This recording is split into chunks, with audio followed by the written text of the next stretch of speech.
Vamos a desarrollar el ejercicio número 23 de la unidad 1 de nuestro libro.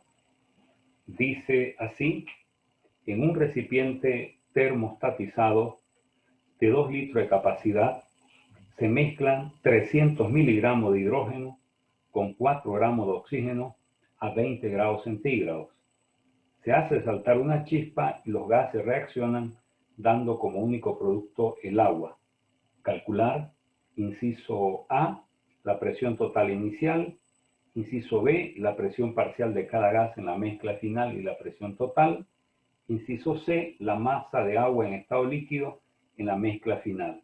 Y como dato adicional nos dan la presión de vapor del agua a 20 grados centígrados es igual a 18 Torricelli.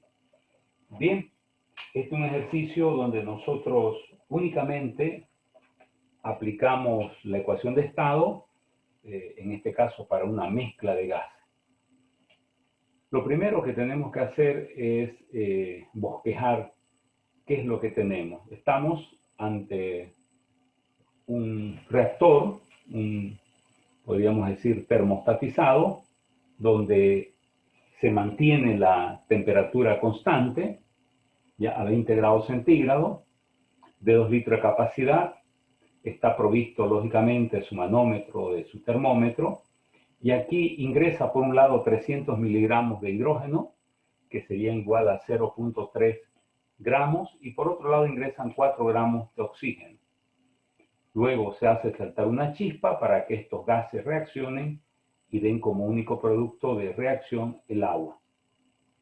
La pregunta es calcular las presiones parciales y la presión o la presión total inicialmente, las presiones parciales y total en la mezcla final y la masa de agua en estado líquido.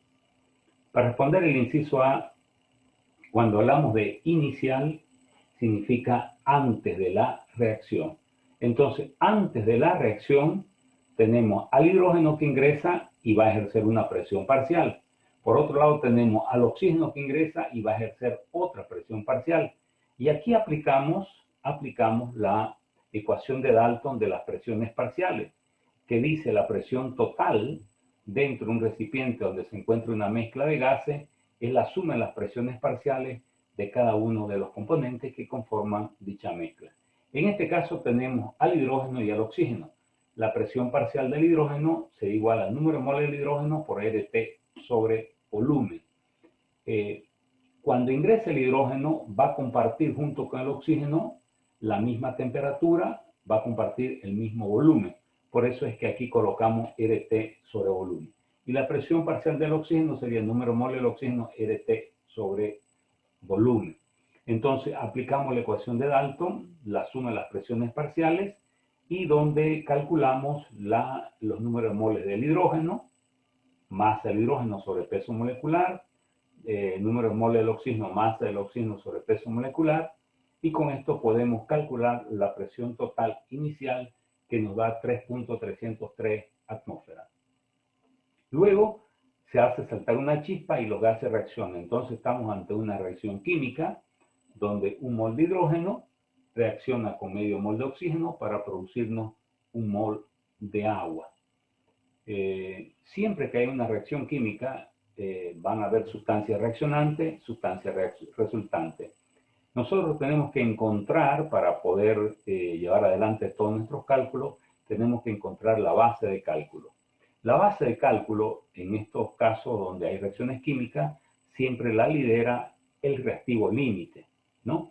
Recordemos qué es el reactivo límite. El reactivo límite es la sustancia reaccionante la cual se consume en su totalidad.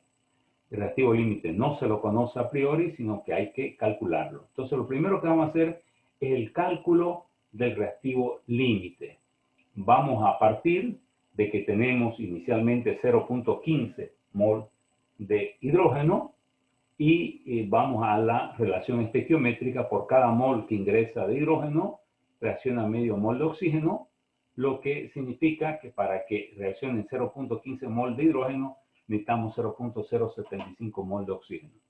Vamos a ver si estos 0.15 mol de hidrógeno serían reactivo límite. Para que esto sea el reactivo límite tendrían que consumirse en su totalidad. Para que estos 0,15 moles de hidrógeno se consuman en su totalidad, se requeriría de oxígeno 0,075. Y la pregunta, ¿existe esa cantidad de oxígeno? Sí, existe. Nosotros oxígeno tenemos 0,125, por lo tanto el reactivo límite es el hidrógeno, se consume en su totalidad y viene a representar la base de cálculo. Como ya hemos visto que hay ese consumo de oxígeno, ahora vamos a ver el cálculo del oxígeno que no reacciona, lo que llamaremos el oxígeno residual.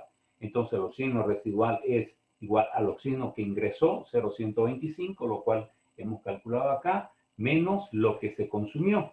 Entonces nos da 0,050 mol de oxígeno.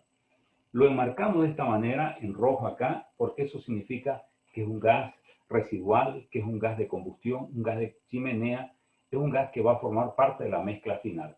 Luego hacemos el cálculo del agua producida. Siempre la base de cálculo son 0,15 moles de hidrógeno. Y nos vamos a la relación estequiométrica. Por cada mol de hidrógeno se forma un mol de agua. Por lo tanto, se van a formar 0,15 mol de agua que va a formar parte de la composición o de la mezcla final. La pregunta acá es calcular la presión total, ¿no? En la mezcla final. Entonces nosotros tenemos como componente en la mezcla final al oxígeno y al agua. Si nosotros aplicásemos esta ecuación, la que vendría a ser la ley de Dalton, de las presiones parciales, tendríamos que sumar la presión del oxígeno más la presión del agua. Pero aquí hay un problema en estos casos. Aquí tenemos que ubicarnos que estamos en un recipiente termostatizado, la temperatura permanece constante y la temperatura inicial era 20 grados centígrados y la temperatura tiene que permanecer en 20 grados centígrados. Pero nos preguntamos a 20 grados centígrados, ¿cuál sería el estado de agregación del agua? Sin lugar a duda, es un estado líquido. Por lo tanto, no podríamos aplicar esta ecuación de Dalton, porque la ecuación de Dalton está para los gases y aquí estamos ante un líquido. Entonces, este es un problema que ha llevado, lógicamente, a muchos a darse una respuesta. Y la respuesta se la dio de manera experimental. Observen ustedes que en este recipiente cerrado termostatizado tenemos 0,15 mol de agua que se ha formado según lo que nos da nuestros cálculos. Entonces, como estamos a 20 grados centígrados, tenemos el agua. Pero el agua tiene una propiedad. Las moléculas siempre experimentan un empuje de abajo hacia arriba, ¿no? Que este empuje viene a ser la presión de vapor de líquido. ¿Y eso a qué motiva? A que las moléculas de abajo, que están en el fondo, empujan a las que están arriba y las que están sobre la superficie cambian de estado de agregación, del estado líquido pasa al estado gaseoso. Entonces, ese fenómeno, cuando no se alcanza la temperatura de ebullición, pero las moléculas pasan al estado gaseoso, se llama el fenómeno de evaporación. Entonces, hay una evaporación. Esa evaporación se mide por la presión de vapor de líquido. Es decir, a 20 grados centígrados, el líquido tiene una presión interna, una presión de vapor de 18 torricelli. Recordemos que 760 torricelli hacen una atmósfera. Entonces, van a haber algunas moléculas que a 20 grados centígrados se vayan al estado gaseoso. Este manómetro que está aquí va a medir, lógicamente, la presión de los gases, va a medir la presión del oxígeno, ya que efectivamente es gaseoso, y la presión de las moléculas de agua que se han ido al estado gaseoso. El problema es que no sabemos cuántas moléculas de agua o qué cantidad de agua se fue al estado gaseoso, ya que esta cantidad que está aquí, 0,15 mol de agua, es el agua total, el agua formada. De esos 0,15 mol de agua líquida, una parte se han ido al estado gaseoso y la gran mayoría se ha quedado en estado líquido. Entonces, la respuesta ante este tipo de problemas nos da la parte experimental. ¿Qué dice la parte experimental?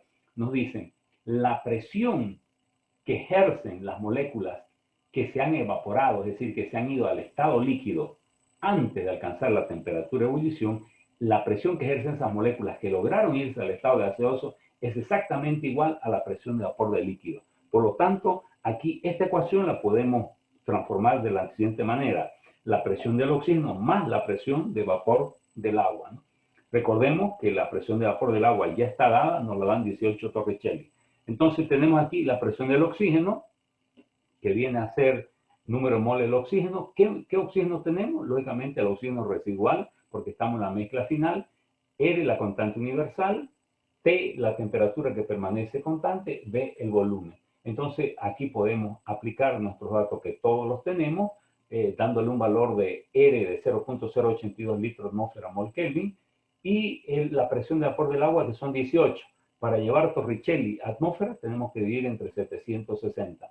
Entonces, esto nos haría una presión del oxígeno de 0.6 y de la presión de vapor del agua nos daría 0.0237, lo que nos da una presión total de 0.6237 atmósferas.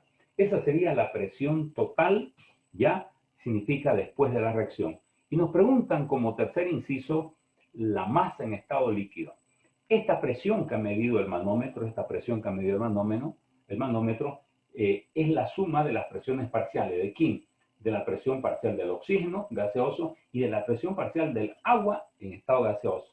Pero esta presión total, ya, al aplicarse